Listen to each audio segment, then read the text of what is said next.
বাথরুমে আয়নার সামনে দাঁড়িয়ে দুই গালে শেভিং ক্রিমের ব্রাশটা ঘষতে ঘষতেই অর্ক শব্দটা শুনে চমকে উঠল। শব্দটা রান্নাঘর থেকেই এলো, একসাথে থালা বাসন পতনের এক বিপর্যয়কারী শব্দ। আজকে তাড়াতাড়ি অফিস যেতে হবে, একটা জরুরি মিটিং আছে।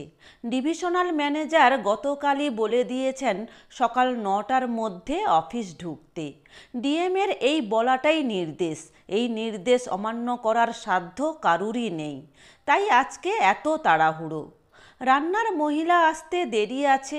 অর্ক ভেবেছিল চা খেয়েই বেরিয়ে যাবে, পরে অফিস ক্যান্টিনে লাঞ্চ সেরে নেবে, কিন্তু ঝিলমের পাল্লায় পড়ে তাকে কিছু খেয়ে বেরোতেই হবে। তাই সাত সকালে উঠে নিজেই রান্নাঘরে ঢুকেছে। ফ্রিজে মাছ রাখা আছে, অসুবিধা কিছু নেই। ঘি, আলু ভাজা আর মাছ ভাজা দিয়ে গরম ভাত, ব্যাপারটা খুব একটা মন্দ নয়। তাই মনে মনে একটু সায়ও ছিল অর্কর, তেমনভাবে আর বাধা দেয়নি ঝিলমকে। তাছাড়া ঝিলমের একটা বদ অভ্যাসও আছে, বাড়ি থেকে বেরোলে একটু গরম ভাত আলু সেদ্ধ দিয়ে হলেও খাইয়ে তবে ছাড়বে।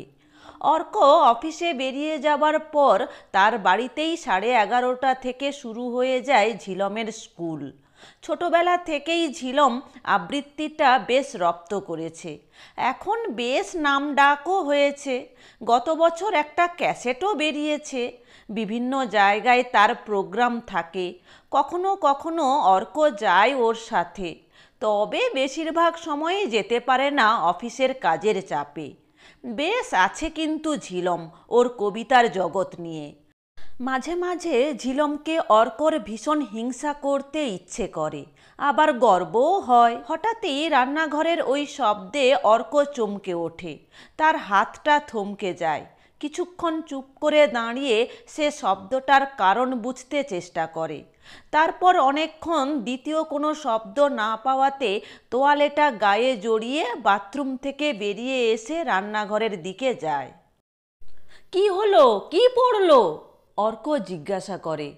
ঝিলম তখন মুখ নিচু করে বসে আছে পড়ে যাওয়া থালা বাসনগুলোর কাছে।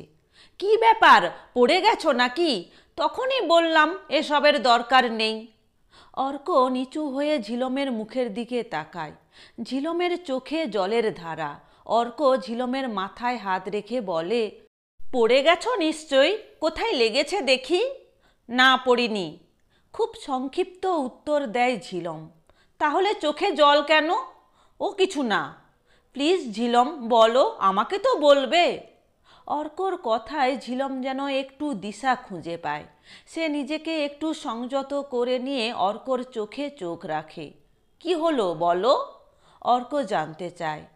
আজ কত তারিখ? কেন, 5 জানুয়ারি। অর্ক উত্তর দেয়। হ্যাঁ, তাই। তাই তো কি হলো? গত বছর এই সময় কোথায় ছিলাম মনে আছে? গত বছর? অর্ক অনেকক্ষণ মনে করার চেষ্টা করে, কিন্তু কিছুতেই মনে পড়ে না। প্লিজ ঝিলম, ডোন্ট মাইন্ড, আমার মনে পড়ছে না। তোমার তো মনে পড়বার কথা নয়। হ্যাঁ, মনে পড়ছে না, কিন্তু তুমি বলো। গত বছর এই দিনটাতে আমি শান্তিনিকেতনে প্রোগ্রাম করতে গিয়েছিলাম, আর তুমি গিয়েছিলে অফিসের কাজে। ও, এই কথা। আমি ভাবলাম যে গত বছর এই দিনটাতে বোধহয় আমরা দুজনে মিলে ইতিহাসের মোড় ঘুরিয়ে দিয়েছিলাম। অর্কর কথায় একটু যেন হুল ফোটানো ছিল। আমি জানতাম। কি, তুমি এ ধরনের কিছু বলবে? আরে না না, ও আমি এমনিই বললাম। তার জন্য আজ কি হলো? টুনির জন্য মনটা ভীষণ খারাপ লাগছে, ওকে দেখতে ইচ্ছে করছে। টুনির কথা তোমাকে বলেছিলাম, তা মনে আছে? হ্যাঁ, মনে আছে, কিন্তু কি? তুমি পারো বটে। এর জন্যই তোমাকে বলতে চাইনি। আমি জানি তুমি এ নিয়ে আমাকে বিদ্রূপ করবে। না ঝিলম, বিদ্রূপ না, কিন্তু এত নরম হলে চলবে বলো? অর্কর গলায় কোথায় যেন একটু সূক্ষ্ম প্রশ্রয়ের ঢেউ খেলে যায়। তাতেই ঝিলম অনেকটা সহজ হয়ে ওঠে। ঝিলমের চোখের সামনে ভেসে ওঠে ঠিক 1 বছর আগের সেই কুয়াশা ঘেরা ভোরের স্মৃতিটা।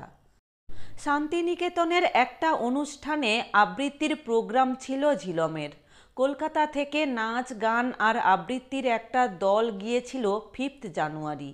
সন্ধ্যায় অনুষ্ঠান, নাচ গান আর আবৃত্তির পরই ছিল নাটক।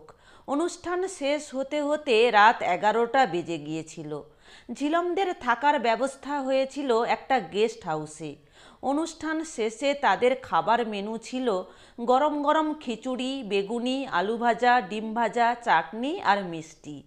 মেয়েদের একটা ঘরে আর ছেলেদের একটা ঘরে থাকার ব্যবস্থা হয়েছিল। খাওয়া দাওয়ার পরও বেশ কিছুক্ষণ নিজেদের মধ্যে গল্প গুজব হই হুল্লোড় করে শুতে শুতে রাত 1টা হয়ে গিয়েছিল। সারা দিনের ধকলের পর যখন গরম খিচুড়ি খেয়ে তারা লেপের তলায় ঢুকলো, তখন শরীর প্রায় ছেড়ে দিয়েছে। নিমেষেই ঘুমের রাজ্যে চলে গিয়েছিল সবাই। তখন কত রাত বোঝা যায়নি।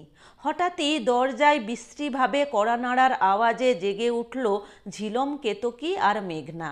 তিনজনেই ভয় পেয়ে গিয়েছিল। এত রাতে কে কড়া নাড়ে? কেয়ারটেকারের গলায় মনে হচ্ছে। দিদিমণিরা, কলকাতা থেকে এসেছেন, ঝিলম রায় বলে কেউ আছেন? কেয়ারটেকারের গলায় নিজের নামটা শুনেই ঝিলমের বুকের ভিতরটা ধক করে ওঠে। এক অজানা দুঃসংবাদের আশঙ্কায় সে লাফ মেরে বিছানা ছেড়ে ওঠে। নির্ঘাত কলকাতা থেকে কোনো দুঃসংবাদ এসেছে। অর্কর তো গতকালই অফিসের কাজে ভুবনেশ্বর যাওয়ার কথা। তার হাত পা শিথিল হয়ে আসে। কোনো রকমে দরজার কাছে এসে সে দাঁড়ায়, কিন্তু কিছুতেই দরজার ছিটকিনিটা খুলতে পারে না। তার হাত অবশ হয়ে আসে। মেঘনা এসে দরজাটা খুলে দেয়। দরজাটা খুলতেই এক ঝটকায় শীতের হিমেল বাতাস আর কুয়াশা তাদের নাকে মুখে ঝাপটা মেরে ঘরে ঢোকে। বাহিরে আধো আলো আধো অন্ধকার। প্রায় ভোর হয়ে এসেছে। ঝিলম কোনো রকমে কেয়ারটেকারকে বলে, কি ব্যাপার রামশরণ, কি হয়েছে?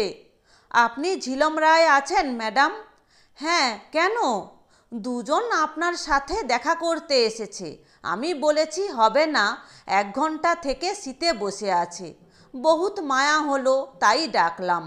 গুস্তাকি মাফ করবেন। কোথায়? কেয়ারটেকার বারান্দার উত্তর দিকে আঙুল তুলে দিয়ে দেখিয়ে বলে, ওই যে ওখানে। ঝিলম সেদিকে তাকিয়ে দেখে একটা 16-17 বছরের রোগা কালো মেয়ে একটা পাতলা চাদর গায়ে জড়িয়ে কালো কালো দুটি ডাগর চোখে তার দিকে তাকিয়ে আছে। পাশে 12-13 বছরের একটা ছেলে। ঝিলমের অজান্তে তার মুখ দিয়ে বেরিয়ে আসে, আমার সাথে দেখা করতে? ঝিলম একটু অবাকই হয়। ঝিলমের অবাক হওয়ার ব্যাপারটা মেয়েটি বুঝতে পারে। সে নিজেই বলে, হ্যাঁ দিদিমণি। ঝিলম ধীর পায়ে ছেলে মেয়ে দুটির দিকে এগিয়ে যায়। ওদের কাছে গিয়ে দাঁড়াতেই মেয়েটি বলে, আমার নাম টুনি, এ আমার ভাই গোপাল। তা তো বুঝলাম, কিন্তু আমি তো তোমাদের। ঝিলমের কথা শেষ হবার আগেই টুনি বলে, হ্যাঁ চিনবেন না, আমরা থাকি গোয়ালপাড়ায়, এখান থেকে 2 কিলোমিটার দূরে। আপনি যদি ভোরের ট্রেন ধরে কলকাতায় চলে যান, তাই এই ভোরবেলাতেই ভাইকে নিয়ে আপনার সাথে দেখা করতে এলাম। কেন, কি দরকার বলো? দিদি, কাল জলসায় আপনার কবিতা আমার খুব ভালো লেগেছে। আপনি কি সুন্দর করে বলেন। ও তাই বুঝি, তুমি কবিতা ভালোবাসো? জানি না। সে কি? হ্যাঁ সত্যি বলছি, তবে কালকে ভীষণ ভালো লেগেছে। মনে হয় আমার মনের কথাগুলি আপনি বলেছেন। দিদি, কবিতা এত ভালো হয়? টুনি সরল বিশ্বাসে জিজ্ঞাসা করে। ঝিলম কি বলবে বুঝতে পারে না। সে বলে, বেশ, এবার থেকে কবিতাকে ভালোবাসো, দেখবে ভালো লাগবে। দিদি। কি? একটা কথা বলবো। কি? তোমাকে দেবার মতো আমার কিছু নেই। সে কি, তুমি কি পাগল নাকি? আমাকে আবার দেবার কি হলো? তোমার কবিতা ভালো লেগেছে, এই শীতের ভোরে এসে আমাকে তুমি জানিয়েছো, এই তো আমার অনেক পাওয়া। দিদি, এই নাও, আমার কিছু নেই। এই ফুলগুলি তোমার জন্য আমি এনেছি। বলেই টুনি তার চাদরের আঁচল খুলে এক রাশ নাগকেশর ফুল ঝিলমের হাতে ঢেলে দেয়। আর এই নাও, আমি নিজে তৈরি করেছি। বলেই একটা চটের ব্যাগ ঝিলমকে ধরিয়ে দেয়। ঝিলম বিস্ময়ে হতবাক। তার কণ্ঠ বাষ্পরুদ্ধ, দু চোখ বেয়ে অশ্রুবিন্দু নেমে আসে। টুনি অবাক হয়ে জিজ্ঞাসা করে, দিদি, আমি তোমাকে কষ্ট দিলাম, তুমি দুঃখ পেয়েছো? দুঃখ? না রে না, এ যে আমার কি সুখ। তাহলে তুমি যে কাঁদছো, ও তুই বুঝবি না। নিমেষেই টুনি তুমি থেকে তুইয়ে নেমে এলো। দিদি, এই শীতে তোমাকে কষ্ট দিলাম, রাগ করো না, আমি যাই। বলেই টুনি পিছন ফিরল ভাইয়ের হাত ধরে। দাঁড়া টুনি, পিছন থেকে ঝিলম ডাক দেয়। টুনি ঘুরে দাঁড়ায়, চোখে জিজ্ঞাসা, তোর বাড়ি কোথায় বললি? টুনির চোখ দুটো উজ্জ্বল হয়ে ওঠে। সে পরম উৎসাহে বলে, গোয়ালপাড়া, ওই দিকে। ওখানে গিয়ে বললেই হবে টুনিদের বাড়ি যাব, সবাই দেখিয়ে দেবে। বলেই টুনি আঙুল দিয়ে পশ্চিম দিকের এক অরণ্য ঘেরা গ্রামের দিকে দেখায়। দেখিয়েই বলে, দিদি, যাবে আমাদের বাড়ি? সত্যি? চলো না, চলো। যাব। তাহলে চলো, এই বেলা বেরিয়ে পড়ি। না রে, আজ না, আজকে আমাকে কলকাতা ফিরতেই হবে। এখন চিনে রাখলাম জায়গাটা, আবার আসলে ঠিক যাব। ঝিলমের কথায় টুনির দু চোখ জুড়ে কালো ছায়া ঘনিয়ে আসে। সে মুখ নিচু করে অস্ফুট কণ্ঠে বলে, ঠিক আছে, তাই হবে। আজ সকালে হঠাৎ ক্যালেন্ডারের দিকে তাকিয়েই ঝিলমের মনে পড়ে যায় টুনির কথা, তার সেই ডাগর দু চোখ জুড়ে কালো ছায়া ঘনিয়ে আসার কথা। টুনির কথা মনে হতেই কেমন সব গোলমাল হয়ে যায়, হাত থেকে খসে পড়ে যায় বাসনপত্র। তার এখন ভীষণ ভীষণ ইচ্ছা করছে টুনির কাছে যেতে। মনটা এক লহমায় কেমন যেন খারাপ হয়ে যায়। টুনির জন্য মনটা কেমন করে ওঠে। বুকের ভিতর একটা গুমড়ে ওঠা ব্যথা ও যন্ত্রণার মাঝামাঝি অনুভূতি ঝিলমকে অবশ করে দেয়। ঝিলমের সম্বিত ফেরে অর্কর কথায়, আসলে তোমাদের শিল্পীদের নিয়ে এই হলো সমস্যা। অর্কর কথায় ঝিলম চোখ তুলে তাকায় অর্কর দিকে, তারপর ধীরে ধীরে উঠে দাঁড়ায়। তার ভিতর ক্ষোভ জমতে থাকে। সহসা উত্তর দেয়, সমস্যা? তোমাকে তো কিছু বলিনি। না, বলনি ঠিকই, কিন্তু কিন্তু কি? তুমি ভালো না থাকলে আমি বা কি করে ভালো থাকি? সত্যি? কেন, বিশ্বাস হচ্ছে না?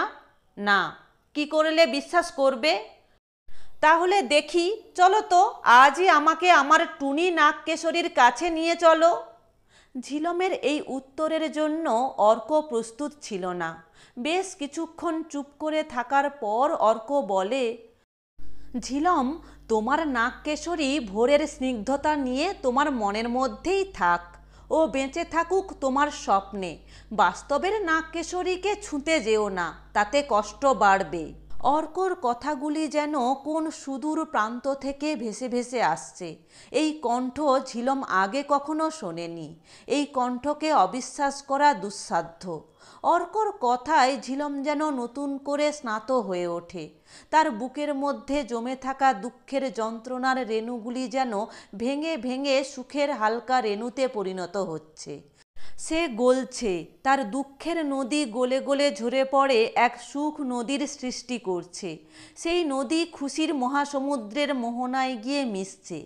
ঝিলমের মনে ঝিলমিলিয়ে উঠছে সত্যের অনুভূতি, ভালো লাগার প্রকাশ। তার চোখের তারারা ফুটে ওঠে এক উজ্জ্বল নতুন প্রকাশে। এই সত্যের প্রকাশে আরেকজনকে নতুনভাবে আবিষ্কারের অহংকার আহ্লাদে। তার কণ্ঠস্বর ঝর্ণা হয়ে উচ্চারণ করে, হ্যাঁ, তুমি তুমি ঠিক। সুন্দরকে ছুঁতে নেই, ছোঁয়াও যায় না, যেমন তোমাকেও ছুঁতে পারিনি এতদিন।